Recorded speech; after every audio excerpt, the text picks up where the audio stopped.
Adrian Wallace from Coolmore joins me now. Adrian, obviously the most popular horse in the world, American Pharoah. His first foal, born a couple days ago. What was that like for everyone at the farm now that we're going to see his babies on the ground? Well, we've been looking forward to having American Pharoah's first foal for probably the last 11 months has been the gestation, but for the last year and a half, really, we've been thinking about American Pharoah's Book of Mares, planning it, and on the 3rd of January, his first mare foaled out at Brookdale Farm, so very close to where we are. Usama Ubasale is the owner, and he's a long-time client of ours, a long-time supporter, so we couldn't be happier.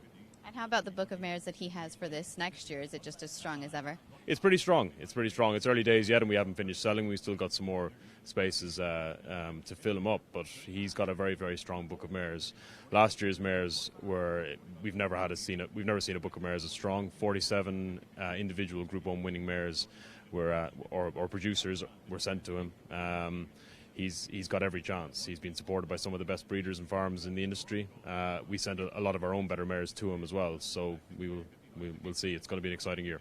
Uncle Mo is having a good sale here, as he does just about everywhere. He's continuing on the racetrack. Have you just been blown away by how consistent and how his numbers just continue to improve as the runners keep rolling out? Yeah, it's amazing. I mean, for a stallion to come out and have a champion juvenile in his first crop and also a Kentucky Derby winner in his first crop is unheard of. But it wasn't just Nyquist. He was represented by, it seemed, every Saturday. He had runners in every graded stake from east to west coast, north to south. They seem to run on dirt, on turf. He really, truly is a phenomenal sire, and he could be a breed moulding sire, the likes of a Tappet or a Warfront. It's very exciting for us. There's a name that some of our American viewers might not be as familiar with, Vancouver. He'll be new to you here for the Northern Hemisphere, but has already bred down in Australia. One bloodstock agent told me, quote, he'll knock your socks off. Is he someone or a horse that you think has a lot of promise? He's got a lot of promise. I mean, he's what everyone wants to breed to.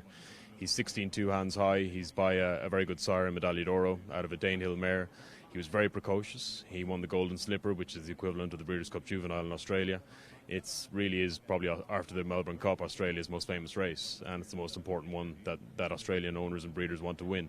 So for us to have a Golden Slipper winning juvenile up here is a huge opportunity for us. He's very popular. We'd sold nearly 100 seasons before he got off the plane from Australia, and now that people are getting to see him for the first time, they've been very impressed. Air Force Blue is new as well. What should viewers know about him? Well, he's trained by Aidan O'Brien, and he's the most highly rated juvenile that Aidan O'Brien has ever trained. I mean, as you know, Aidan O'Brien's trained some very good juveniles, so that's kind of rarefied air. He's the highest rated juvenile in the last 20 years, apart from Frankel. He was a 3-time Grade 1 winner too, in both England and Ireland. He really is worth a look, and we'd urge viewers or breeders to come and see him. Shanghai Bobbies having a good sale here, a nice filly that went through earlier today, and they all seem to look fantastic. Are you seeing that from the Shanghai Bobbies on the ground? Yeah, I mean, the word from Florida, even though it's very early with the first 2-year-olds, is very promising.